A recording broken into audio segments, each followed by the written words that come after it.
The HOA president didn't just fine me $5,000 for my ugly garden. She secretly poisoned my dying wife's favorite roses, tried to steal my $750,000 inheritance, and then attempted arson to destroy my wife's final resting place. But when federal archaeologists declared that same garden a historic site worth $500,000, I made sure her entire criminal empire came crashing down in the most spectacular way possible. Picture this: my wife Sarah, dying of cancer, gripping my trembling hands in that sterile hospital room. The smell of antiseptic couldn't mask her fear as she whispered her final wish. "Restore grandmother's garden, Marcus. Promise me. My ashes. I want them there, mixed with the soil where love grew for generations." "Dead people don't need gardens, Marcus," Delilah Thornfield snarled 8 months later, her manicured nails drumming against my doorframe. Time to face reality and sell. What she didn't know: Sarah's cremated remains were already nurturing those sacred roses, and I was about to turn her greed into a federal crime. What would you do if someone tried to desecrate your spouse's grave for profit? Comment below. How far is too far when protecting true love? My name is Marcus Hartwell, and at 52, I thought I understood loss. 8 months ago, cancer stole my wife Sarah from me, leaving behind an empty house that echoed with her laughter and a promise I wasn't sure I could keep. But Sarah wasn't just my soulmate. She was a brilliant woman who saw through people's facades long before I did. As she grew weaker, Sarah spent hours researching our property's history, discovering something that would change everything. My grandmother Rosalind hadn't just left me a house. She'd left a carefully crafted legal trap worth $750,000. "Marcus," Sarah whispered one afternoon, her fingers trembling as she showed me yellowed legal documents. The scent of her vanilla perfume was fading, replaced by the sterile smell of medical equipment. "Your grandmother was smarter than we knew. This garden, it's not just about beauty. There's a trust fund, $750,000, but only if the garden remains intact as a living memorial. She knew someone would try to steal this place. That someone was Delilah Thornfield, our HOA president, and the woman who'd smiled at Sarah's funeral while secretly planning to destroy everything we held sacred. What I didn't know then was that Delilah had been plotting for 8 years, ever since Sarah inherited grandmother's house in a will contest that left Delilah bitter and empty-handed. See, both women had been grandmother's neighbors, but Sarah had actually cared for the old woman during her final years while Delilah saw only dollar signs. When grandmother chose Sarah as heir, Delilah's friendly mask cracked, revealing the calculating real estate predator beneath. Behind her perfectly maintained smile, Delilah ran a shadow empire. Her LLC, buried under layers of legal paperwork, had systematically targeted our street's original homeowners. Eleanor Vance, the sweet widow next door, told me how Delilah had helped her move to assisted living after a sudden spike in citations. Frank Morrison, the veteran with PTSD who found peace in his garden, sold his house after mysterious utility shutoffs and tax reassessments. The pattern was brilliant in its cruelty. Identify vulnerable homeowners, manufacture violations, create financial pressure, then swoop in with below-market rescue offers through shell companies. Delilah wasn't just our HOA president. She was running a sophisticated property theft operation worth over $12 million in projected luxury townhouse development. But Sarah's death had given Delilah her golden opportunity. The day after the funeral, while I was still numb with grief, she appeared at my door with fake tears and a business proposition. "Marcus, honey," she'd cooed, her manicured hand touching my arm, while her cold eyes calculated property values. "Sarah wouldn't want you struggling with this big old house. Maybe it's time to start fresh somewhere new. I know some investors who'd pay cash, help you move on." What she didn't mention was that she was the investor, hidden behind legal documents and shell companies. The psychological warfare began subtly. Anonymous calls to adult protective services claiming I was having a breakdown. Whispered conversations with neighbors about my unhealthy attachment to a dead woman. Strategic suggestions that grief was making me unstable, dangerous, incapable of maintaining property or making rational decisions. Then came the garden sabotage. Sarah's favorite heritage, roses, irreplaceable specimens she'd lovingly researched and requested for the memorial, suddenly withered overnight. The accidental herbicide overspray happened during community beautification work that Delilah had personally overseen. Standing in that poisoned garden, touching the brown edges of petals that had bloomed for Sarah just weeks before, I felt something crack inside my chest. This wasn't just vandalism, It was desecration of sacred ground where my wife's ashes were mixed with soil that had nurtured love for generations. The $5,000 fine came with perfect timing, 30 days to correct violations or face legal action, with the deadline falling exactly on Sarah's death anniversary. Delilah's psychological cruelty was surgical in its precision. But as I knelt in that damaged garden, breathing in the lingering scent of Sarah's memorial lavender and listening to silence where her wind chimes once sang, I made a decision that would change everything.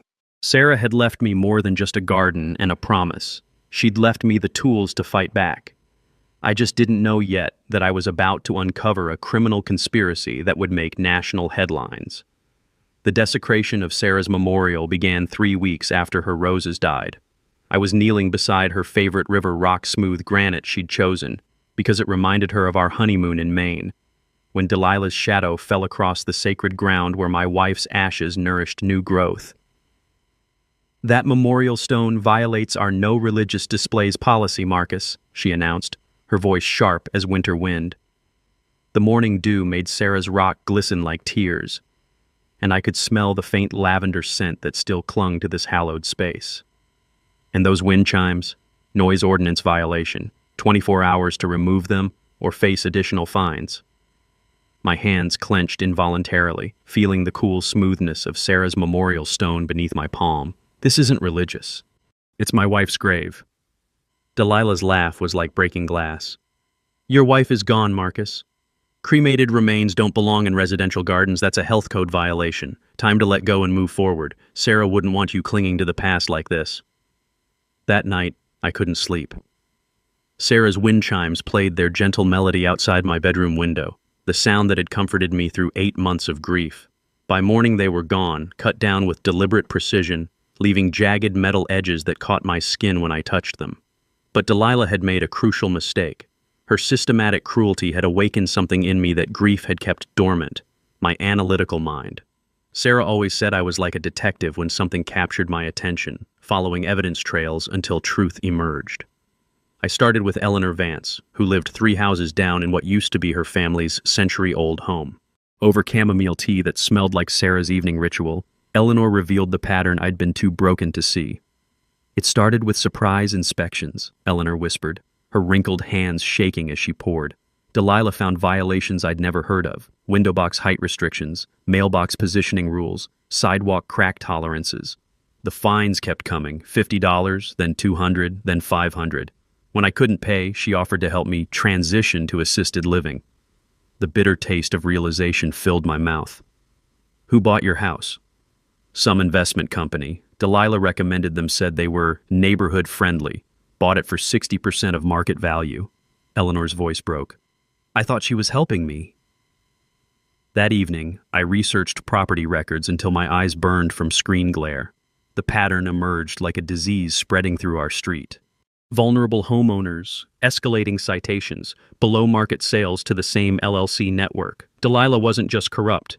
She was running a sophisticated elderly abuse operation, but her psychological warfare against me was just beginning. Anonymous tips flooded government agencies like poison in clear water. The IRS received concerned citizen reports about my inheritance, demanding audits of the trust fund. Credit reporting agencies got false debt claims. The mortgage company received warnings about declining property values affecting my loan qualification. Each day brought new harassment disguised as bureaucratic concern. Utility companies got neighbor complaints about unpaid bills, triggering service suspension threats.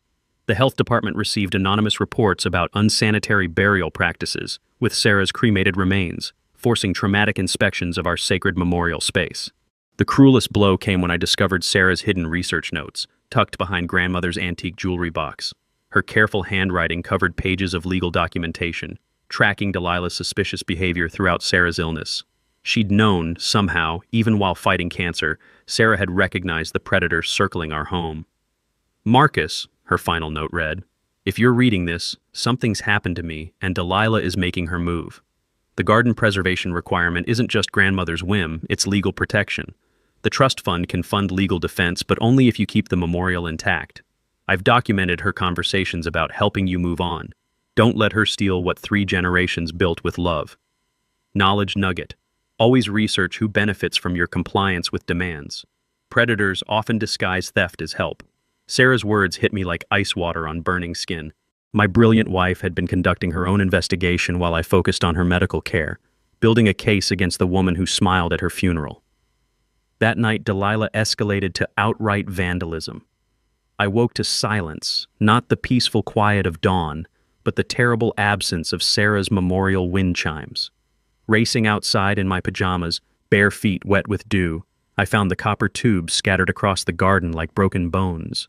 Sarah's carefully positioned River Rock Memorial had been repositioned for compliance, no longer marking the spot where her ashes enriched the soil.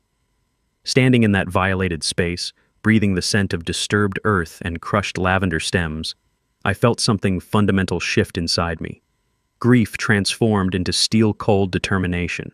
Sarah had given me the weapons to fight back, and Delilah had just declared war on sacred ground. The predator had awakened prey that refused to run. The police officer's radio crackled in the pre-dawn darkness as he stood in my memorial garden, his flashlight beam cutting through the morning mist that carried Sarah's lingering lavender scent. Officer Martinez looked uncomfortable, shifting his weight as he studied me kneeling beside the disturbed memorial stone. "Sir, we received a concerned citizen call about erratic behavior," he said gently. "Someone reported you talking to, someone who isn't there." My throat tightened with humiliation. This was Delilah's masterstroke weaponizing my grief rituals into evidence of mental instability. Every morning for 8 months I'd read to Sarah from her favorite poetry book, sharing news and memories with the woman whose ashes nourished the soil beneath my knees. "I read to my late wife's memorial," I explained, my voice steady despite the rage burning in my chest. "Her cremated remains are mixed with this soil. It's therapeutic grief processing, not mental illness." Officer Martinez nodded sympathetically and left without incident, but the damage was done.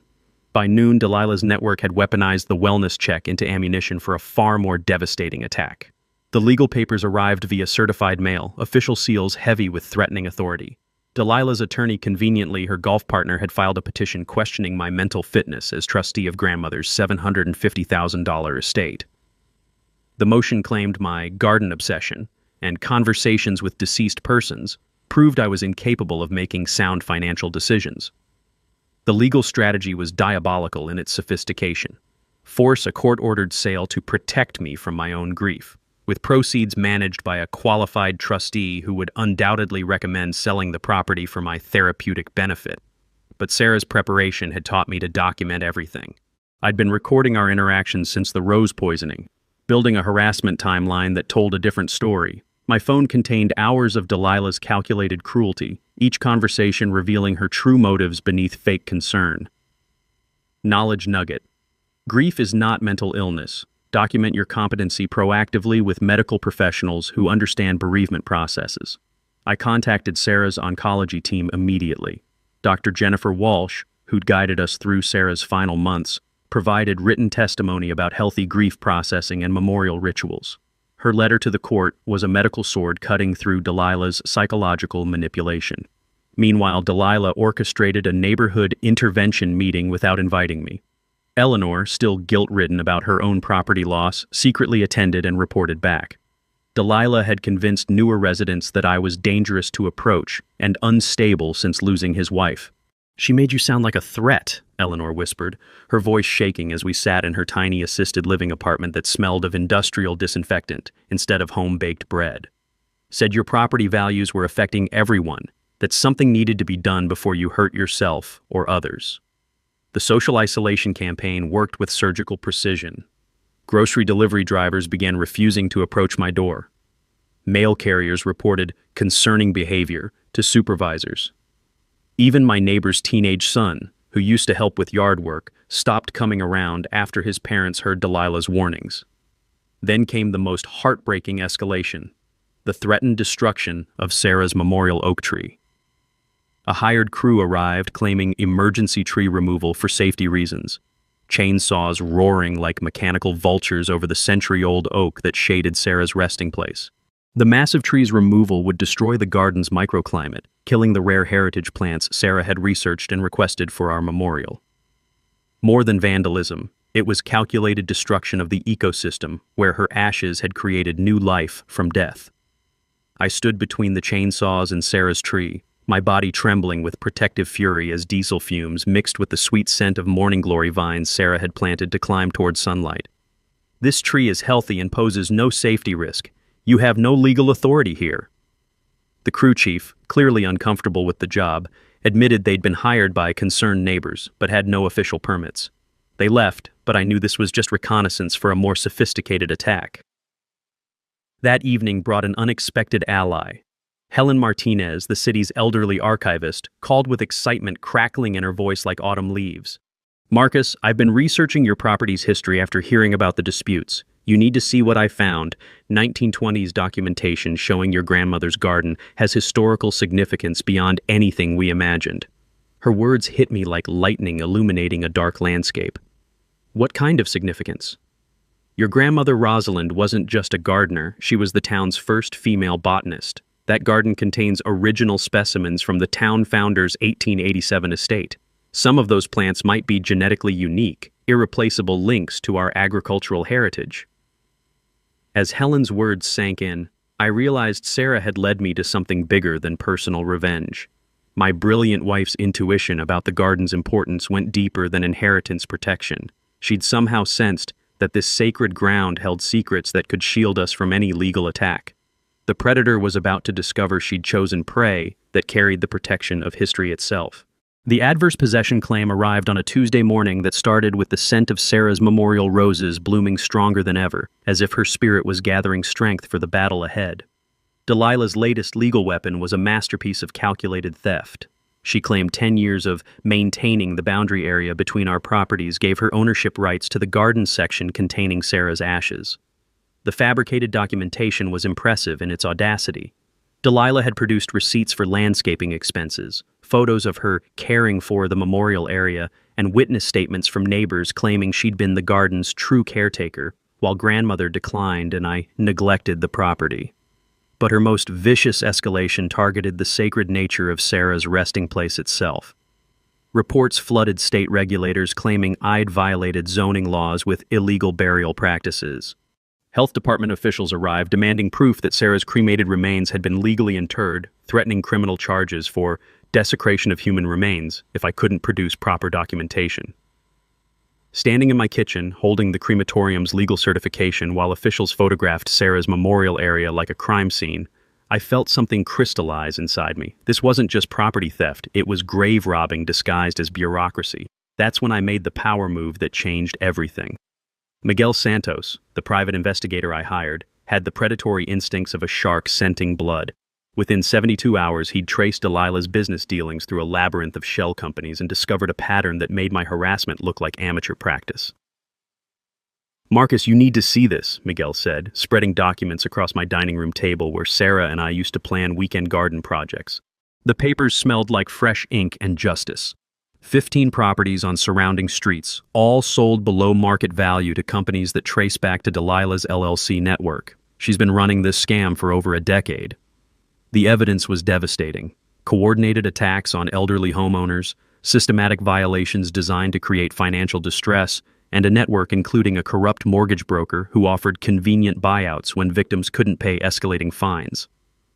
Delilah hadn't just targeted me, she was running a sophisticated elderly abuse operation worth millions. But the media exposure created by my story transformed everything. Sarah Morin, an investigative reporter with sharp eyes and sharper instincts, saw the broader narrative beyond one widower's grief. Her story angle cut straight to the heart. HOA president harasses widow during grief process, memorial garden becomes battleground for property theft. When the article published featuring photos of Sarah's memorial roses and quotes from her final letters about the garden's importance, public sympathy shifted like a landslide. Comments flooded social media with support, donations poured in for legal fees, and other HOA abuse victims began sharing their stories. My attorney, Miguel Santos, a civil rights lawyer with fire in his belly, filed a comprehensive legal counterattack. The restraining order against HOA harassment was just the beginning.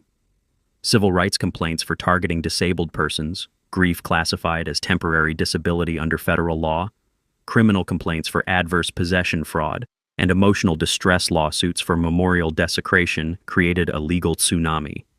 The community awakening was beautiful to witness.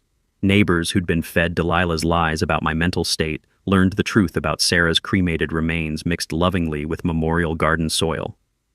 Eleanor organized prayer vigils. Religious leaders condemned the attacks on a sacred burial site. Even property value arguments collapsed as residents realized historical designation would increase, not decrease, their investments. Then came the scientific validation that transformed our local battle into national news. Dr. Patricia Reeves from the State University arrived with soil samples and a magnifying glass, her excitement palpable as morning dew on Sarah's memorial flowers. "Marcus, this is extraordinary," she breathed, her hands trembling as she examined heritage rose specimens. 3 plant varieties here were thought extinct for over 50 years. Your garden isn't just historically significant, it's a genetic treasure trove that could revolutionize conservation efforts. University researchers confirmed the garden qualified for National Registry of Historic Places. Federal protection would supersede all local regulations, making HOA authority irrelevant. The scientific importance created media buzz and political support that money couldn't buy, but Delilah's financial investigation revealed the criminal conspiracy's true scope. Bank records subpoenaed through criminal court showed developer funding flowing directly to her personal accounts. Tax evasion emerged through unreported LLC income. When IRS criminal investigators joined federal prosecutors, Delilah's empire began cracking like ice in spring thaw. Knowledge nugget. Adverse possession requires open, notorious, and continuous use document everything to prevent property theft through fake maintenance claims. The psychological warfare escalation reached desperate new heights. Delilah hired actors posing as mental health professionals for a fake intervention at my home, claiming non-existent family members had requested welfare checks. The gaslighting campaign was designed to make me question my own sanity, but Sarah's preparation and community support created an unbreakable foundation. As I installed security cameras around Sarah's memorial area, the red lights blinking like guardian angels in the darkness, I knew we'd reached the turning point. The predator was about to become prey. The ground-penetrating radar hummed like a mechanical heartbeat as archaeologist Dr. Elena Rodriguez moved the device over Sarah's memorial area, searching for the best location to expand the garden's foundation. What she found instead changed everything, not just for me, but for American history itself. "Marcus, stop everything," Dr. Rodriguez whispered, her voice crackling with the kind of excitement that reshapes careers. The radar screen showed unmistakable geometric patterns buried 3 feet beneath Sarah's favorite roses. "We're not looking at garden soil. These are foundation ruined stone and mortar construction consistent with 1880s craftsmanship." My heart hammered against my ribs as the implications crashed over me like a tidal wave. "What does that mean?" "Your memorial garden sits directly on top of the original 1887 town founder's homestead. This isn't just historically significant, it's archaeologically priceless." Her hands shook as she photographed the radar readings. Federal law automatically protects sites like this. Every single HOA action against you becomes instantly null and void. Within hours, my property transformed into a controlled archaeological zone. Federal agents cordoned off the area with yellow tape that fluttered like prayer flags around Sarah's memorial. County officials arrived with stammered apologies. State regulators withdrew every citation, every fine, every threat that had terrorized me for months. But the most profound revelation waited in Sarah's hidden letter, discovered tucked inside grandmother's jewelry box like a time-delayed gift from beyond death. My wife's elegant handwriting covered 3 pages with research that took my breath away. "My darling Marcus," she'd written, "if you're reading this, I'm gone, and Delilah is making her move. I discovered something during my sleepless nights researching our property. Grandmother's trust wasn't just about preserving a garden, it was about preventing the destruction of something irreplaceable. The preservation requirement was grandmother's legal trap, designed to catch anyone who tried to steal this sacred ground for development." Sarah had known. Somehow, even while fighting cancer, my brilliant wife had sensed the deeper significance of the land where her ashes would rest. The criminal conspiracy evidence emerged like buried treasure under federal investigation. Miguel's private detective work had uncovered 15 HOA victim properties, but federal investigators revealed the true scope: a coordinated fraud ring involving mortgage brokers, probate attorneys, county assessors, and real estate developers.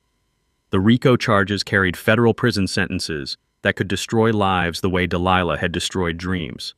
Dr. Rodriguez's scientific analysis revealed Sarah's final gift to conservation history. DNA testing of the Memorial Garden soil showed my wife's cremated remains had mixed with rare indigenous seeds, creating perfect preservation conditions for genetic material thought lost forever. Her memorial had inadvertently become a living laboratory where love and science merged into something unprecedented. The cremation ashes altered the soil's pH and mineral content in ways that preserved dormant seeds from the original homestead, Dr. Rodriguez explained, her voice soft with wonder. Sarah's remains didn't just create a memorial. They created a biological time capsule spanning 140 years of botanical history. Archaeological protection granted my property complete immunity from HOA regulations, county ordinances, and state interference.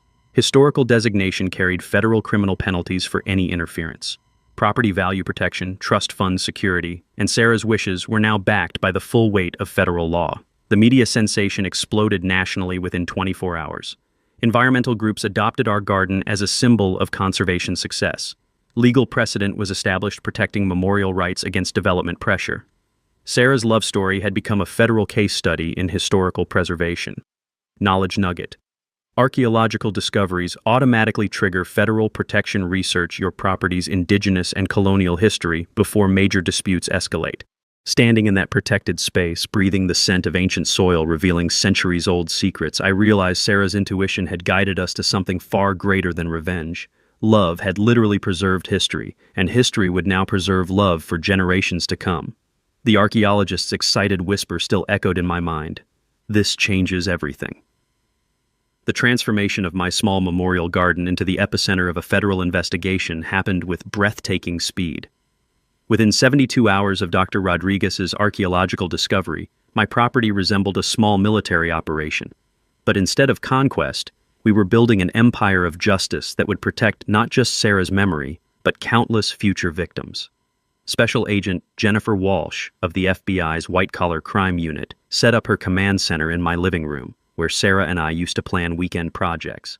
Now federal prosecutors spread RICO case files across our dining table, building criminal charges that could dismantle Delilah's entire fraud network. The irony was poetic. Sarah's home had become the headquarters for bringing down the woman who tried to steal it. 15 defendants so far, Agent Walsh explained, her fingers clicking across laptop keys as morning light filtered through Sarah's lace curtains. Property fraud, elderly abuse, mail fraud, wire fraud, tax evasion, and now interference with federal archaeological sites. We're looking at sentences ranging from 5 to 25 years.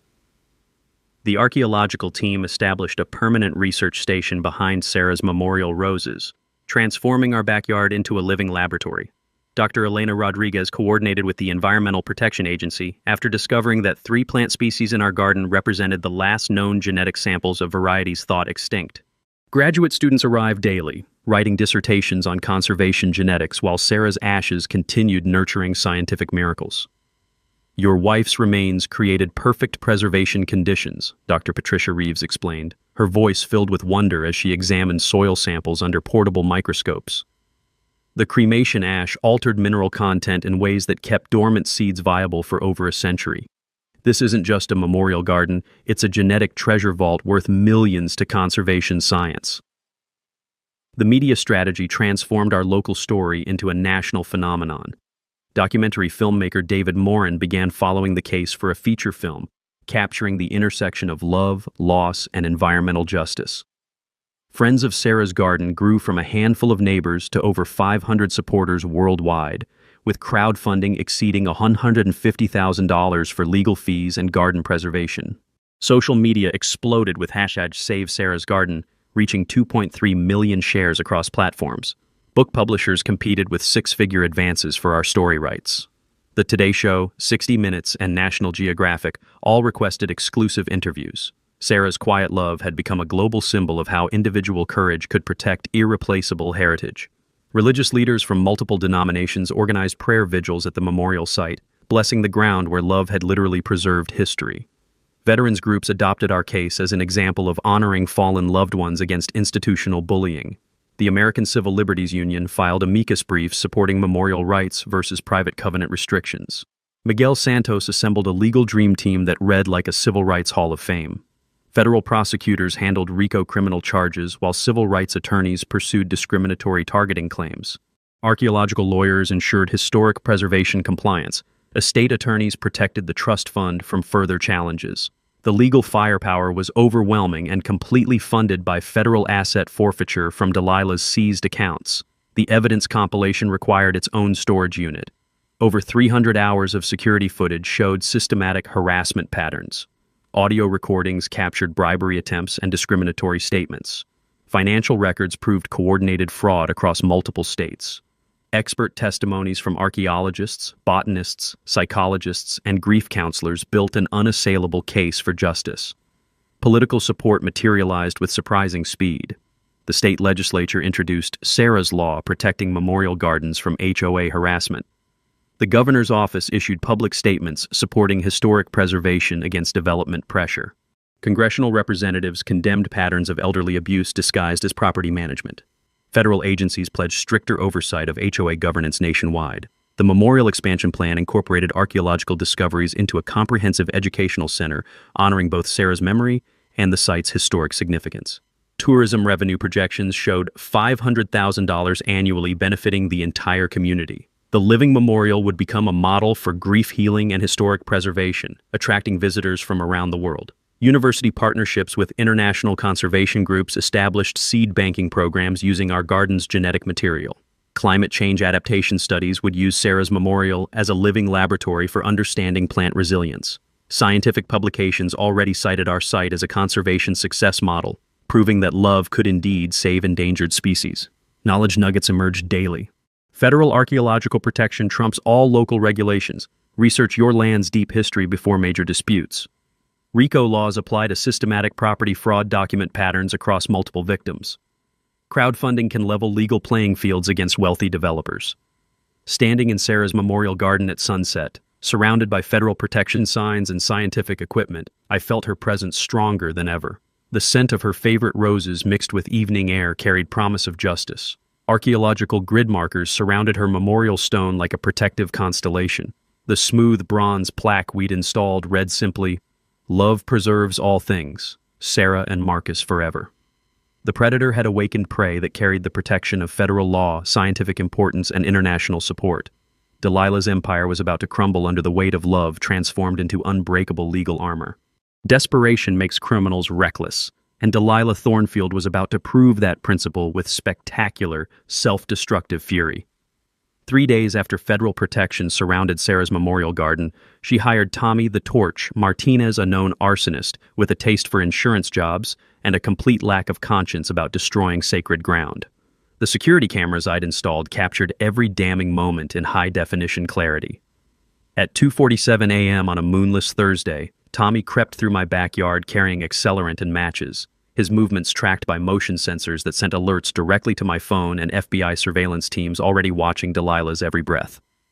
The plan was diabolically comprehensive. Burn the memorial garden during a staged electrical fire that would destroy archaeological evidence, Sarah's cremated remains, and irreplaceable genetic material in one catastrophic blaze. Insurance fraud would blame me for negligent maintenance while eliminating every trace of federal protection and scientific value. But federal agents had been monitoring Delilah's phone calls since the RICO charges were filed. They recorded her instructions to Tommy with crystal clarity. Make it look accidental, but make sure everything burns: the memorial, the plants, the soil, everything that gives that bastard legal protection. Agent Walsh's voice crackled through my phone at 2:45 a.m. "Marcus, stay inside. We have eyes on the suspect. Federal marshals are in position." Through my bedroom window, I watched infrared laser sights dancing across Tommy's chest as he poured gasoline around Sarah's memorial roses, their sweet fragrance about to become funeral smoke. The arsonist never lit the match. Federal agents swarmed from concealment, tackling him to the ground just feet from Sarah's memorial stone. The smell of spilled gasoline mixed with lavender created a nauseating reminder of how close pure evil had come to destroying everything sacred. Within hours, attempted arson charges escalated to attempted murder when investigators discovered Tommy had tampered with our home's gas line. An explosion would have killed me, along with destroying the archaeological site. Federal prosecutors added domestic terrorism charges when they realized the plot targeted a federally protected historic location. But Delilah's criminal desperation reached new depths of psychological cruelty. Unable to destroy the memorial physically, she launched a blackmail campaign designed to poison my relationship with the community that had embraced our cause. "I'll expose your illegal burial practices to every media outlet," she hissed during a recorded phone call that federal investigators played back for me. "I'll sue the cemetery where Sarah's remains should have been buried. I'll turn every religious group against your perverted cremation choices and make sure you're remembered as a grave-robbing fraud." Her threats revealed the depth of her obsession with erasing Sarah's memory entirely. This wasn't just about property theft anymore. It was about annihilating every trace of love that had created federal protection for irreplaceable history. The community documentation strategy I developed proved invaluable. Every threat was recorded, time-stamped, and shared with federal investigators, building an airtight case for punitive damages. My mental health evaluation from Dr. Walsh proved competency despite grief, destroying Delilah's narrative about my supposed instability. Property value manipulation became Delilah's next desperate gambit. She spread rumors that archaeological restrictions would prevent future improvements, devaluing everyone's investments. Anonymous flyers appeared claiming federal oversight would trigger property tax increases and construction limitations that would destroy neighborhood character forever. The misinformation campaign backfired spectacularly when tourism projections showed $500,000 in annual revenue from visitors drawn to our historically significant site. Property values were actually increasing as the archaeological designation attracted positive media attention and federal preservation grants for the entire district. Intimidation escalated to outright terrorism. Anonymous death threats appeared at Sarah's memorial, written on paper that forensic analysis traced to Delilah's home printer. Fake legal documents claiming federal property seizure were left on my doorstep, designed to trigger panic and force mistakes. When harassment expanded to my few remaining friends and distant family members, federal investigators recognized a pattern of witness intimidation that violated multiple laws. Private investigators hired to find dirt on my past discovered nothing more scandalous than overdue library books and a college parking ticket, but their intrusion constituted criminal harassment under federal victim protection statutes. Political pressure became Delilah's final desperate gambit. Her developer connections lobbied city council members for emergency zoning exemptions that would bypass federal protection. Bribes were offered to archaeologists willing to minimize the site's significance. County officials received threats about tax revenue losses if federal oversight continued. Federal investigators infiltrated these corruption meetings, recording bribery attempts that added public corruption charges to an already devastating criminal case. When Delilah offered $50,000 to a county assessor for falsifying archaeological reports, FBI cameras captured every incriminating word. The vandalism reached its crescendo on Sarah's birthday. I woke to the sound of shattering stone. Delilah had personally taken a sledgehammer to Sarah's memorial marker during the night, screaming obscenities about dead bitches who don't deserve gardens, while federal surveillance recorded her complete psychological breakdown. Standing in that violated space, holding fragments of Sarah's destroyed memorial stone while sirens wailed in the distance, I felt something profound settle in my chest. The predator had finally revealed her true nature completely, and justice was racing toward her with federal authority and community fury backing every legal blow. The FBI sting operation unfolded like a chess game, where Delilah had already lost but refused to acknowledge checkmate. Special Agent Walsh briefed me in my kitchen, Sarah's coffee cup still in the sink as if she might return for morning brew and garden planning. "We're using Agent Rodriguez. She'll pose as a corrupt city official willing to accidentally damage the archaeological site during routine inspection," Walsh explained, her voice carrying the satisfaction of a predator about to spring the perfect trap.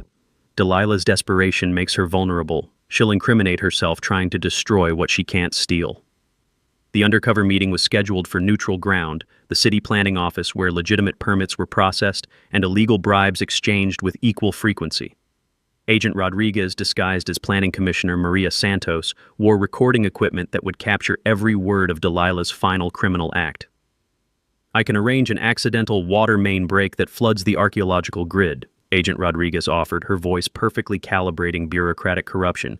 "Soil disturbance, evidence contamination, federal protection compromised. 50,000 cash makes the paperwork disappear." Delilah's response was immediate and damning. "Make it 60,000 and ensure the memorial area gets completely destroyed.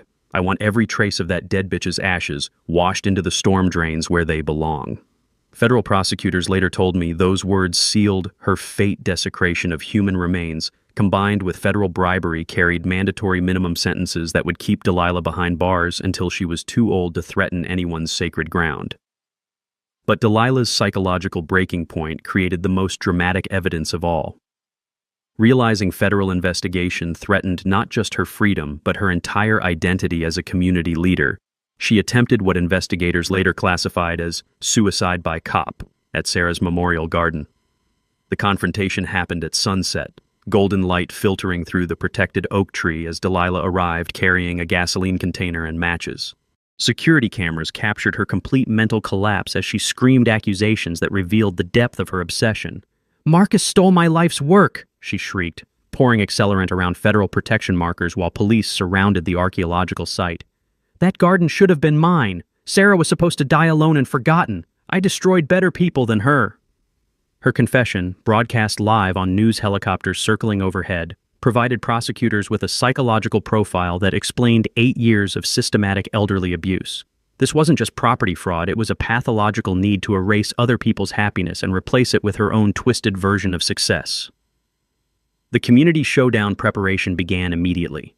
Eleanor organized a town hall meeting for the following evening, expecting 800-plus attendees, including federal representatives, media crews, and archaeological teams ready to announce the site's full significance to world history. Evidence presentation required federal coordination with international scientific organizations. DNA analysis had revealed Sarah's memorial contained genetic material from indigenous peoples dating back 10,000 years, making our garden not just archaeologically significant, but anthropologically priceless to understanding North American settlement patterns.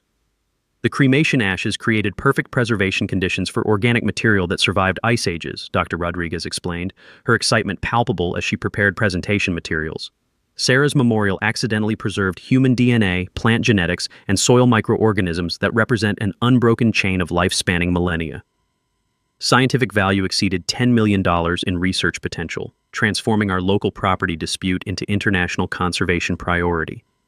UNESCO preliminary review suggested World Heritage Site designation was possible, making federal protection permanent and unassailable. The legal checkmate was comprehensive and devastating. All challenges to property ownership were definitively resolved through federal archaeological protection. Trust fund access was guaranteed with international scientific backing. Criminal conspiracy prosecutions ensured no future harassment from any source. Civil lawsuit damages exceeded $1.2 million in punitive awards, funded by seized assets from Delilah's criminal enterprise. Property values throughout the neighborhood increased 60% due to historic tourism potential. HOA dissolution and federal oversight reformation protected all residents from future systematic abuse. Media crescendo reached international proportions. National Geographic committed to feature documentary about our archaeological discovery. Social media support reached 3.8 million shares with hashtag #LovePreserves, history trending globally. International environmental groups cited our case as the perfect model for community-based conservation through individual courage. Political victory extended far beyond local ordinances. Federal Sarah's Law passed both houses of Congress, protecting memorial gardens nationwide from HOA harassment. Supreme Court amicus briefs were filed supporting property rights against private covenant overreach. International human rights organizations adopted our case as precedent for protecting burial sites from development pressure.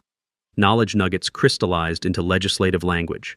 Federal bribery charges carry 15-year minimum sentences. Corruption costs more than compliance. Archaeological sites receive permanent protection regardless of property ownership changes. Memorial gardens have special legal status under international human rights law. Research your state's bereavement protection statutes. Standing in Sarah's memorial garden as federal agents arrested Delilah for the final time, I breathed the evening air that carried lavender scent and archaeological dust, the smell of love transcending death to preserve history itself. The predator was finally caged, and justice had federal teeth. The Riverside Community Center had never hosted 800 people for a town hall meeting. But then again, our small town had never been the epicenter of a federal archaeological discovery that would reshape American conservation law. I walked through the packed auditorium with FBI Special Agent Walsh flanking my left side and Dr. Elena Rodriguez carrying archaeological evidence on my right, while camera crews from CNN, National Geographic, and 60 Minutes captured every step. The air thrummed with anticipation thick as summer humidity. Eleanor sat in the front row, her hands clasped in prayer position as she watched justice finally arrive for our community. Veterans wore dress uniforms to honor Sarah's memory. Religious leaders from 7 denominations occupied reserved seating, ready to bless the moment when federal law would permanently protect sacred ground. Then Delilah entered in federal custody orange jumpsuit, replacing her designer clothes, handcuffs gleaming under television lights as U.S. Marshals guided her to the defendant's table. Her perfectly coiffed hair hung limp and gray, her manicured nails bitten to bleeding stumps. The transformation was complete, predator to prey, destroyer to destroyed. United States Attorney Margaret Morin approached the podium with the gravity of someone announcing historical precedent. Her voice carried across the silent auditorium with federal authority that made local politicians shrink in their seats. Ladies and gentlemen, I am here to announce the successful prosecution of the largest organized property fraud conspiracy in state history, she declared, her words punctuated by camera flashes and furious note-taking. 15 defendants face federal RICO charges for systematic elderly abuse spanning 8 years. Asset forfeiture has recovered over $50 million in fraudulent property transfers. Delilah Thornfield faces 27 years in federal prison for conspiracy, arson, bribery, and interference with federally protected archaeological sites. The crowd's collective intake of breath sounded like wind through Sarah's memorial oak tree. Justice had federal teeth, and those teeth were biting deep. Dr. Rodriguez took the podium next, her archaeological evidence transforming our local dispute into scientific history. The Hartwell Memorial Garden represents the longest continuously occupied site in North American archaeological record, 10,000 years of unbroken human cultivation. Indigenous peoples, colonial settlers, and modern families all nurtured this land. Sarah Hartwell's memorial preservation inadvertently saved genetic material that survived ice ages and colonial disruption. The scientific triumph was breathtaking in its scope. 3 plant species presumed extinct for 50 years had been successfully propagated from seeds preserved in Memorial Garden soil. University research stations in 12 countries requested genetic samples. Climate change adaptation studies would use our discoveries to develop drought-resistant crops that could feed millions. Mrs. Hartwell's cremated remains created mineral conditions that preserved biological treasures worth more than money, Dr. Rodriguez continued, her voice breaking with emotion. Love literally saved scientific history. This memorial garden now holds permanent UNESCO World Heritage Site designation, making it untouchable for all time. The memorial tribute moment silenced even the media crews. I approached the podium carrying Sarah's final letter, the one that predicted Delilah's scheme and planned our archaeological protection through garden preservation requirements that seemed merely sentimental but proved strategically brilliant. My wife Sarah wrote these words while fighting cancer, I began, my voice steady despite tears blurring the familiar handwriting. She said, Marcus, when I'm gone, they'll try to erase what we built together. But love planted deep enough grows eternal roots that no one can destroy. Promise me you'll tend our garden, because something precious is buried there that the world needs to remember. Sarah's intuition about the land's hidden significance had guided us to federal protection that transcended personal revenge. Archaeological discovery proved her instincts were scientifically accurate. This ground held irreplaceable treasures that individual courage had preserved against institutional greed. The community testimony segment revealed the full scope of systematic abuse. 15 elderly victims testified about harassment campaigns that forced below-market property sales. Frank Morrison, the veteran whose PTSD garden therapy was destroyed by citations, spoke through tears about losing his healing space to manufactured violations. Eleanor described watching neighbors disappear one by one as Delilah's fraud network consumed the street like cancer. Then Delilah demanded her right to speak, and the federal judge allowed final words before sentencing. Her psychological breakdown provided the most damning evidence of all. Marcus ruined my life, she screamed, her voice cracking with 8 years of obsessive hatred. That garden should have been mine. Sarah was supposed to die forgotten. I poisoned those roses because dead bitches don't deserve beauty. I would have burned it all, the memorial, the ashes, every trace of love that protected what I needed to steal. Federal marshals restrained her as she lunged toward the archaeological evidence table, screaming obscenities about destroying sacred ground that had been captured by every news camera in America. The complete moral bankruptcy was broadcast live to millions, ensuring her infamy would outlast her prison sentence. Justice delivered with federal authority. $1.2 million civil judgment, 27-year prison sentence, lifetime ban from property management, and complete asset forfeiture to compensate fraud victims. The gavel's bang echoed like thunder announcing the storm's end.